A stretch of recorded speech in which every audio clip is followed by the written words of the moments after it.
ایک ہے برکت اور ایک ہے کثرت۔ کثرت کیا ہے؟ کسی بھی چیز کی مقدار کا بڑھ جانا، 1 سے 2، 2 سے 4، 4 سے 8 ہو جانا، یہ کثرت کہلاتا ہے۔ 10,000 تنخواہ سے 20 ہو گئی، 20 سے 30 ہو گئی، 30 سے 40 ہو گئی، 40 سے 50 اور 1 لاکھ ہو گئی۔ کثرت بڑھ گئی، اضافہ ہو گیا، مقدار بہت زیادہ ہو گئی، یہ ہے کثرت۔ اور دوسری چیز ہے برکت۔ برکت کہا جاتا ہے کہ مقدار تو چیز کی اتنی ہی ہو لیکن اس کا فائدہ زیادہ ہو، اس کا فائدہ زیادہ ہو۔ تو اللہ تعالیٰ اپنے بندوں سے یہ چاہتے ہیں کہ وہ نیک اعمال اس طرح کریں کہ جو برکت والے ہوں، اپنی زندگی ایسے گزاریں کہ ہر کام برکت والا ہو۔ کثرت مطلوب نہیں، برکت مطلوب ہے۔ اور برکت کیا ہے؟ کہ انسان حلال کمائے اور حلال طریقے سے خرچ کرے، تو ایسے مال میں اللہ کی طرف سے برکت ہوتی ہے۔ اور جس مال میں برکت نہ ہو، کثرت ہو، تو اس میں نقصان کا اندیشہ ہر وقت ہوتا ہے۔ ایک بندہ 50,000 کماتا ہے لیکن اس کے اخراجات پورے نہیں ہوتے، ہر وقت پریشان، مہینہ پورا ہوتا نہیں کہ پیسے ختم ہو جاتے ہیں۔ یہ کیا ہے؟ کثرت تو ہے لیکن برکت نہیں ہے۔ حرام طریقے سے کمایا، مشکوک طریقے سے کمایا، مشکوک مال کی ملاوٹ کی، جھوٹ بول کر چیز بیچ دی تو مال حرام ہو گیا۔ جو اصل رقم ہے وہ حلال تھی لیکن اس کے ساتھ جو تھوڑا سا نفع حرام طریقے سے شامل ہوا، اس نے سارے مال کو حرام کر دیا، سارے مال کو مشکوک کر دیا۔ مثال کے طور پر ہم دکانداری کر رہے ہیں اور دکانداری کرتے ہوئے 1000 کی چیز ہم نے 2000 میں بیچ دی اور ہم خوش ہیں اس بات پر کہ آج میں نے زیادہ نفع کما لیا، لیکن طریقہ غلط اختیار کیا، جھوٹ بولا، دھوکہ دہی کی۔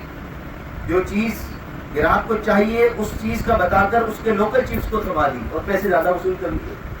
خوشی خوشی گھر آ رہے ہیں کہ راستے میں ایکسیڈنٹ ہو گیا، تو جو اضافی رقم کمائی تھی اس سے زیادہ علاج پر خرچ ہو گیا۔ راستے میں آتے ہوئے ڈاکوؤں نے لوٹ لیا، 1000 حلال کا تھا، اس میں 4000 حرام کی ملاوٹ ہوئی تو وہ 1000 بھی چلا گیا۔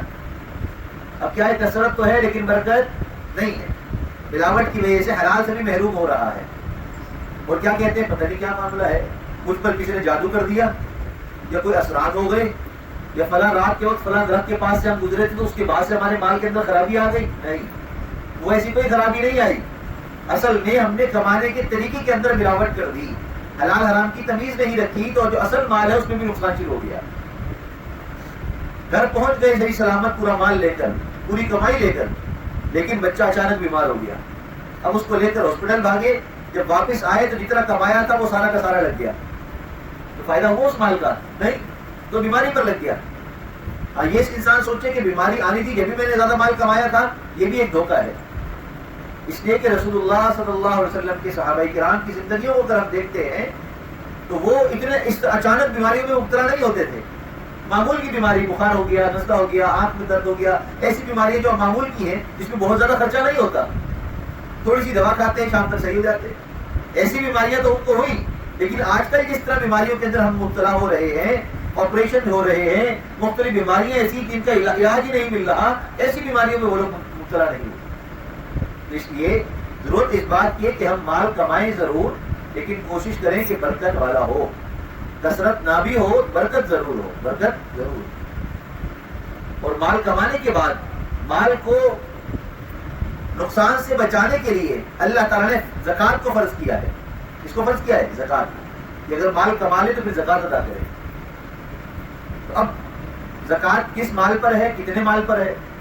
4 نصاب ہیں: سونا، چاندی، نقد مال، کیش، روپے اور مال تجارت۔ سونا، چاندی اور پیسے تو سب کو سمجھ میں آتا ہے۔ مال تجارت کیا ہے؟ مال تجارت کہا جاتا ہے ہر اس چیز کو جو آپ نے بیچنے کے لیے رکھی ہے یا بیچنے کی نیت سے لی ہے، وہ مال تجارت ہے۔ آپ نے بائک خریدی اس نیت سے کہ اس کو میں بیچ کر نفع کماؤں گا، اس کو صاف ستھرا کروں گا، تھوڑے بہت کام کروں گا، پھر اس کو 5000 منافع میں بیچوں گا، تو یہ بائک کی پوری قیمت اور بائک کی یہ مال تجارت ہے۔ موبائل خریدا اس نیت سے کہ موبائل کو آگے بیچوں گا زیادہ قیمت میں، تو یہ موبائل پورا کا پورا مال تجارت ہے۔ پلاٹ لیا اس نیت سے کہ اس کو بیچ کر کام آئے گا، بچی کی شادی میں پیسہ کام آ جائے گا، اس کو بیچیں گے نفع کمائیں گے، لہٰذا وہ نفع کمانے کی نیت سے جو پلاٹ لے کر رکھا ہوا ہے ہر سال اس پر زکات فرض ہے، اس کی قیمت پر، مکان ہو، دکان ہو، گاڑیاں ہو، جو چیزیں بھی، جنرل اسٹور ہے، جنرل اسٹور میں سارا سامان مال تجارت ہے، ماچس ہو، گھی ہو، تیل ہو، سارا سامان ہے، تو لہٰذا ایسی دکان پر اس میں سارا سامان مال تجارت کی نیت سے رکھا ہوا ہے، تو اس کو بھی دیکھنا ضروری ہے کہ وہ کتنا ہے۔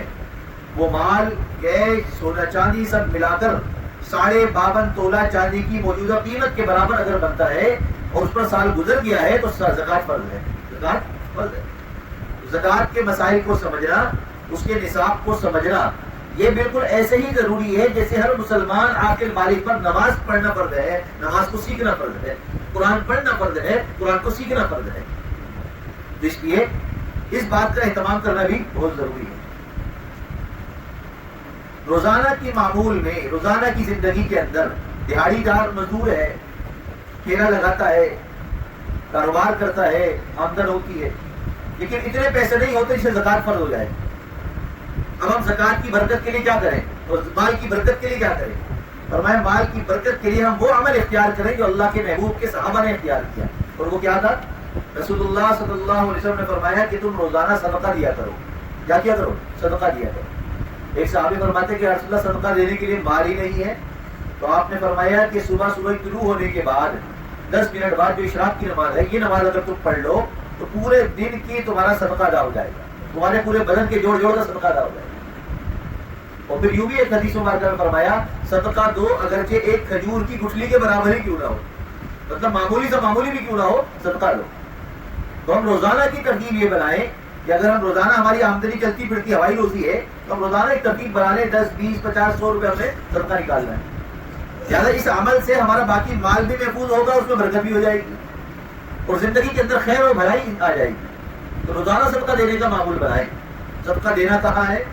چلتے پھرتے مانگنے والوں کو صدقہ دینا جائز نہیں ہے، ان کو گداگر پیشاور کہا جاتا ہے، جو دروازے چکر لگاتے ہیں، گلیوں میں پھرتے ہیں، آوازیں لگاتے ہیں، مسجدوں کے باہر کھڑے ہوتے ہیں، یہ پیشاور گداگر ہیں، مانگنے والے ہیں، ایسے لوگوں کو دینا جائز نہیں ہے۔ وہ شخص جو اپنی ضرورت کا مسجد میں اعلان کر رہا ہے کھڑے ہو کر کہ لوگوں میں بھوکا ہوں، مجھے کھانا کھلاؤ، میری ضرورت کو پورا کرو، فرمایا کہ ایسے شخص کو بھی نہ دو کہ یہ اللہ کے گھر میں آ کر اس کی توہین کر رہا ہے، اللہ سے مانگنے کے بجائے لوگوں سے مانگ رہا ہے۔ رشتے دار ہیں، آس پڑوس والے ہیں، جاننے پہچاننے والے ہیں، جن کے گھر کے حالات کا آپ کو علم ہے، ایسے لوگوں کو صدقہ دو۔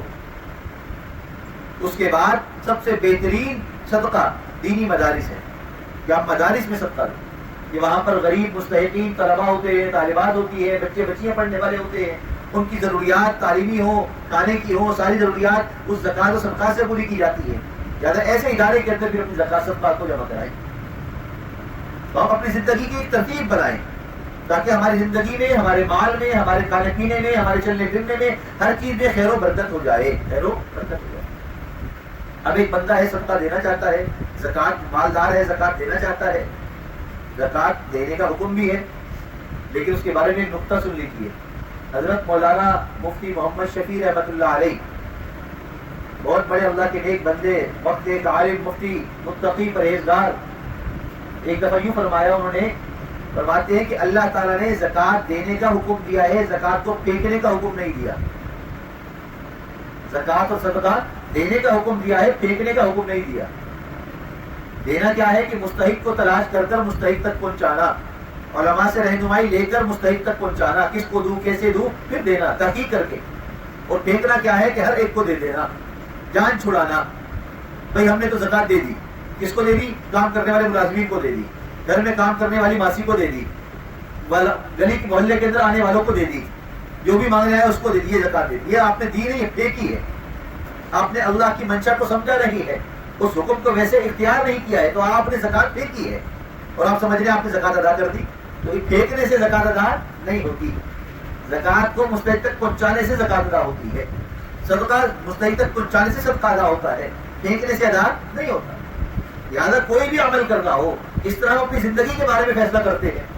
ہم نے دوا لینی ہے تو ڈاکٹر اچھا ہونا چاہیے، کپڑے لینے ہیں تو مارکیٹ اچھی جا کر کپڑے کو تلاش کیا جاتا ہے، جانچا جاتا ہے، موبائل لینا ہو تو اس کو بھی جا کر مارکیٹ میں سروے کیا جاتا ہے، کوئی بھی کام کرنا ہو تو بڑی تحقیق کر 10 دکانیں دیکھ کر کی جاتی ہے، بالکل ایسے ہی اپنی زندگی کے ہر کام کی طرح اپنے مالی صدقات کو، خیرات کو، زکوٰۃ کو بھی اس طرح تحقیق کر کے ادا کرے، تو پھر ہے زکوٰۃ ادا کر دی۔ اور اگر آپ نے ایسا کچھ بھی نہیں کیا، جان چھڑائی اور یہ سمجھا کہ میں نے زکوٰۃ دے دی، تو پھر یقین جانے کہ وہ زکوٰۃ دی نہیں، زکوٰۃ پھینک دی، اور زکوٰۃ پھینکنے سے زکوٰۃ ادا نہیں ہوتی، زکوٰۃ دینے سے ادا ہوتی ہے۔ ایک اور اہم مسئلہ، بیوہ اور یتیم۔ آج کل کے معاشرے میں یہ دو لفظ ایسے ہیں کہ جو نام لیتا ہے فوراً سامنے والا سمجھتا ہے یہ مستحق ہے۔ بیوہ بھی مستحق ہے، یتیم بھی مستحق ہے۔ قرآن پاک میں بیوہ یتیم کو مال دینے کا حکم ہے، ایسا ہے کہ نہیں؟ ہم سب کے ذہنوں میں یہی ہے، حالانکہ حکم یہ نہیں ہے۔ حکم یہ ہے کہ ایسی بیوہ جس کے پاس سونا نہ ہو، چاندی نہ ہو، پیسے نہ ہو، مال دیارت نہ ہو، اس کے علاوہ اس کے کوئی سرپرست بھی نہ ہو، اس کا کوئی ولی وارث بھی نہ ہو کہ جو اس کی ضرورت کو پورا کر سکے، ہیں تو صحیح لیکن وہ بھی نہیں کر سکتے، تو وہ بھی بیوہ مستحق ہے کہ اس کو مال دیا جائے زکوٰۃ۔ اس کے والد موجود ہیں، بھائی موجود ہیں اور رشتے دار محرم موجود ہیں جو اس کی ضروریات پوری کر رہے ہیں، ماہانہ اس کے اخراجات پورے کر رہے ہیں، اس کے باوجود رمضان کے آنے پر بیوہ یہ سمجھے کہ میں تو بیوہ ہوں لہٰذا میں زکوٰۃ دینا میرے لیے جائز ہے، تو یہ بات درست نہیں ہے۔ جس کی ماہانہ ضروریات پوری کرنے والے، اس کی کفالت کرنے والے موجود ہیں، رشتے دار موجود ہیں، بہن بھائی موجود ہیں، اولاد موجود ہے، تو ایسی بیوہ مستحق زکوٰۃ نہیں ہوتی، اس کو زکوٰۃ دینا بھی جائز نہیں، ایسی عورت کے لیے زکوٰۃ دینا بھی جائز نہیں۔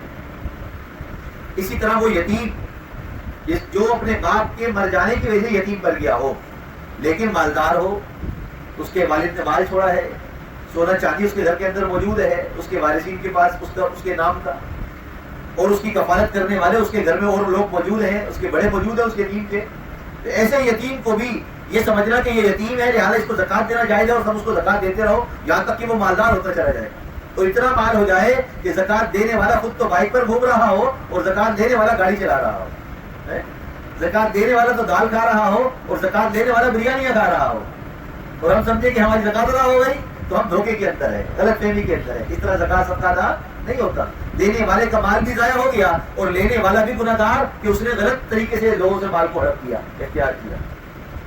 یعنی ایسی بیوہ اور ایسے یتیموں کو زکوٰۃ نہ دے۔ گھروں کے اندر کام کرنے والی خواتین عام طور پر پیشہ ور ہیں، ان کا کام ہے، یہ کام ان کا ہی کام ہے۔ جیسے رمضان آتا ہی کراچی کے اندر ایک بہت بڑا پیشہ ور طبقہ آ جاتا ہے مانگنے والوں کا، ہر سگنل کے اوپر چاروں طرف کھڑے جو ہوتے ہیں، ان کا کام ہے مانگنا، ان کا پیشہ ہی یہی ہے۔ جو اپنے آپ کو ایسے پیشے سے منسلک کر دے جو اللہ کو پسند نہیں، اللہ کے محبوب نے جس کام کو منع کیا اس کام میں اپنے آپ کو لگا دے، تو ایسے لوگوں کو دینے سے ہمارے مال میں کیا برکت ہوگی؟ ایسے لوگوں کو دینے سے ہمارے مال میں کیا زکوٰۃ صدقہ ادا ہوگا؟ کچھ بھی نہیں ہوگا، سوائے اس کے کہ اللہ کے حکم کی نافرمانی، اللہ کے محبوب کے حکم کی نافرمانی غلط طریقے سے اختیار کریں گے تو گناہ ملے گا، ثواب نہیں ملے گا۔ بالکل ایسے ہی بہت سارے گھرانوں والے، وہ مرد بھی کام کر رہا ہوتا ہے، عورت بھی کام کر رہی ہوتی ہے۔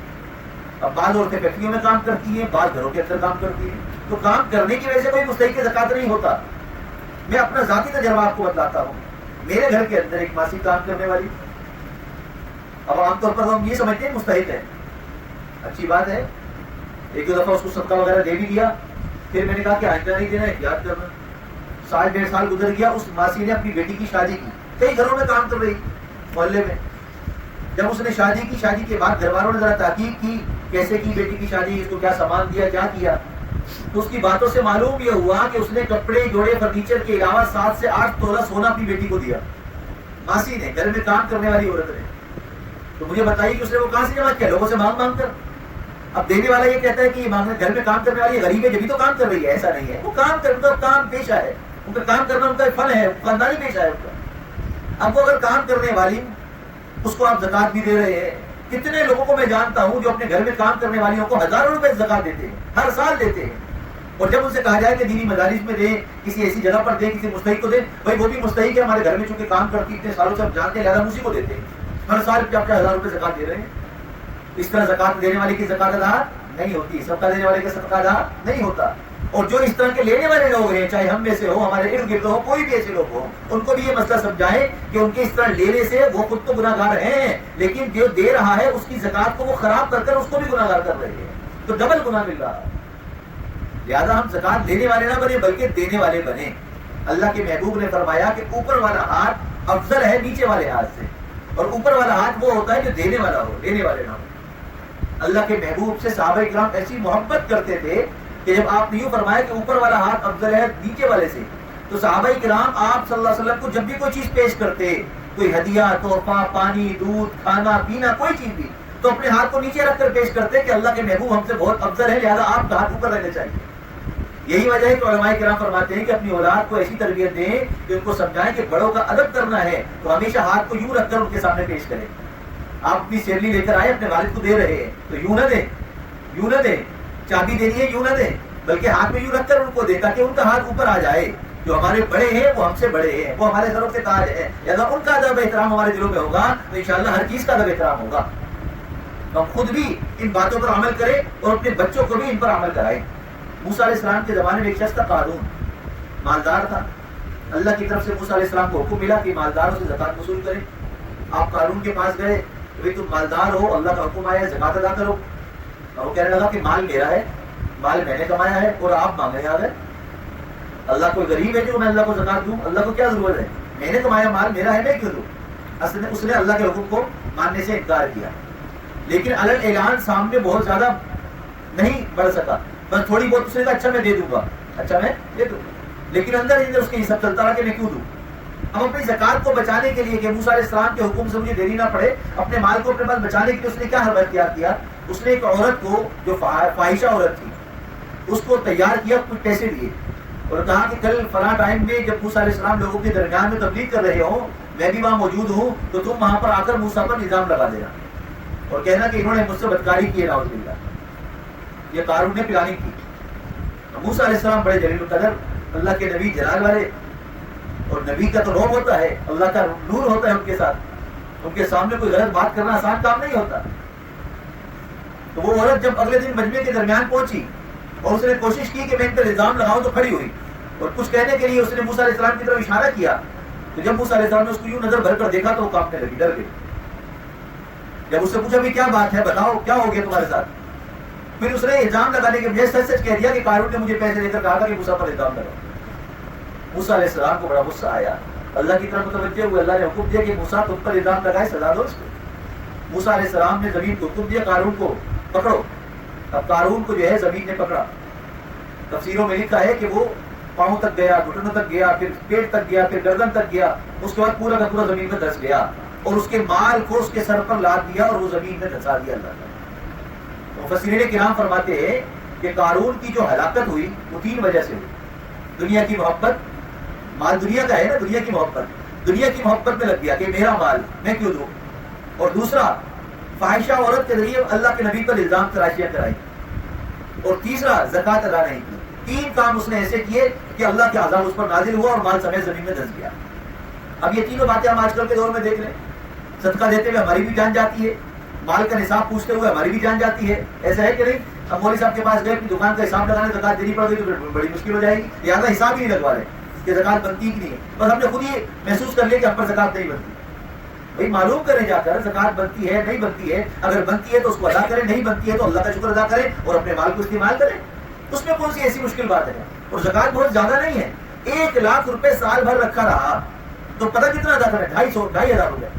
1 لاکھ میں 2,500 زیادہ ہے کم ہے کیا ہے؟ تھوڑا سا ہے۔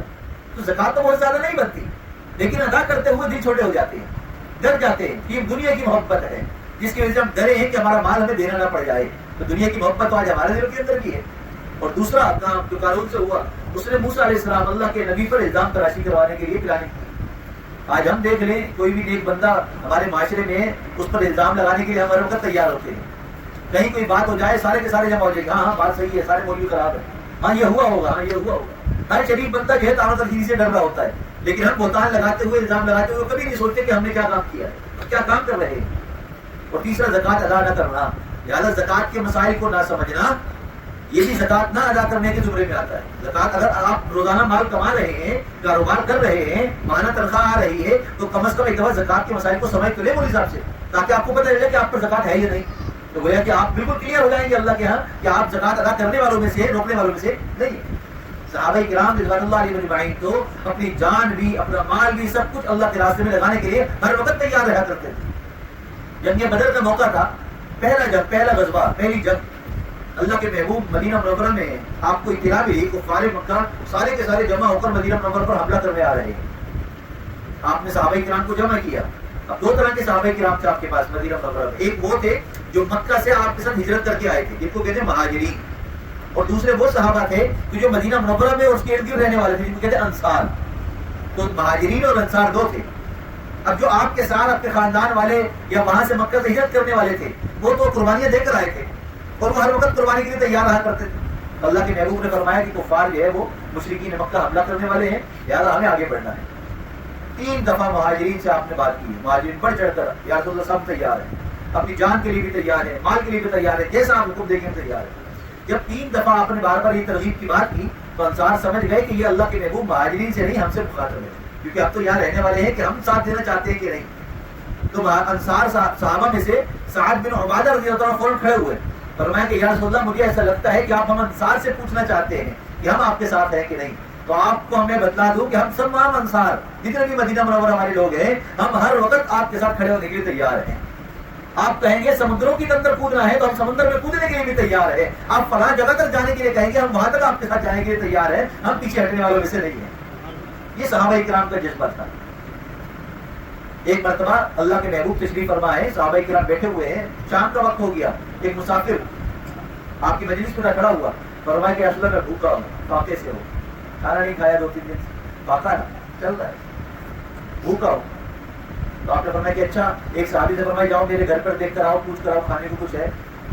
ایک زوجہ کے گھر گئے، دوسرے کے گئے، سب کے یہاں ہو کر آ گئے. یا رسول اللہ آپ کی کسی گھر میں کھانے کو نہیں ہے. کھانے کو آج ہم اتنے امیر ہیں، ہمارے پاس مہینے بھر کا راشن ہوتا ہے، پھر بھی ہم کہتے ہیں ہم غریب ہیں، ہم مستحق ہیں. آپ کے گھر میں اس دن بھی کھانے کو کچھ نہیں ہے جس دن کوئی میزبان آپ کے پاس آ گیا. تو آپ نے یوں پھر صحابہ سے فرمایا کہ آپ میں سے کون ہے جو اس کی میزبانی کرے گا؟ ابو طلحہ انصاری رضی اللہ تعالیٰ عنہ کھڑے ہوئے، یا رسول اللہ میں اس کی میزبانی کروں گا. آپ اللہ کے محبوب کے مہمان کو لے کر اپنے گھر کی طرف تشریف لے گئے. مہمان کو باہر کھڑا کیا، گھر میں بیوی کے پاس جا کر بولا کہ گھر میں کھانے کو کچھ ہے، اللہ کے محبوب کا مہمان آیا ہے، اس کی میزبانی کرنی ہے آج. فرمایا کہ بتانے لگی اپنے شوہر سے کہ آج ہمارے گھر میں کھانے کو اتنا ہے کہ ہم بچوں کو کھلا دیں، ہم دونوں میاں بیوی کے لیے بھی کچھ نہیں. فرمایا کہ ایسا کرو کہ عشاء کی جب نماز ہو جائے تو بچوں کو بیلا پستا کر سلا دینا، جو کھانا ہے وہ مہمان کے آگے رکھ دیں گے. ایسا ہی کیا. عشاء کی نماز ہو گئی، بچوں کو سلا دیا، سونے کے لیے لٹا دیا، مہمان کے لیے آگے کھانا لگایا. اور فرماتے ہیں اپنی بیوی سے کہ جب کھانا لگ جائے گا تو میں چراغ کو صحیح کرنے کے بہانے اس کو بجھا دوں گا، تو میں بھی اور تم بھی ایسا محسوس کرانا جیسے ہم کھانا کھا رہے ہیں، لیکن کھانا نہیں کھائیں گے بلکہ سارا کھانا مہمان کو کھلا دیں. انہوں نے رات کو یہی عمل کیا. صبح جب فجر کی نماز میں اللہ کے محبوب کے پاس سامنے پیش ہوئے تو اللہ کے محبوب کے چہرے پر مسکراہٹ تھی. فرمایا کہ رات کے تمہارے اس عمل سے اللہ اتنے خوش ہوئے ہیں کہ اللہ نے قرآن پاک کی آیات نازل فرما دی، وَيُؤْثِرُونَ عَلَىٰ أَنفُسِهِمْ وَلَوْ كَانَ بِهِمْ خَصَاصَةٌ، کہ اللہ تعالیٰ کو فخر ہے ایسے لوگوں پر جو خود مستحق کے ہوتے ہوئے اپنے اوپر دوسروں کو ترجیح دیتے ہیں. اللہ خوش ہوتے ہیں ایسے لوگوں سے. تو اس لیے ضرورت اس بات کی ہے کہ ہم دین کو سمجھیں، دین کی منشا کو سمجھیں. اللہ ہم سے مال نہیں چاہتے، اللہ ہم سے مشقت نہیں چاہتے. اللہ چاہتے ہیں بس میرے حکم کو سمجھو، اس کی منشا کے مطابق زندگی کو گزارو. جہاں پر بھی ہو، جیسے بھی ہو، نماز کا وقت ہو، نماز باجماعت ادا کرنے کی کوشش کرو. مسجدوں کو آباد کرو، کہ مسجدیں آباد کرنے سے گھر آباد ہوتے ہیں، گھر آباد ہونے سے علاقے آباد ہوتے ہیں، اور اللہ کی رحمتیں برستی ہیں، اللہ کے عذاب دور ہو جاتے ہیں. اللہ ہم سب کو دین کی سمجھ اور صحیح عمل کی توفیق عطا فرمائے.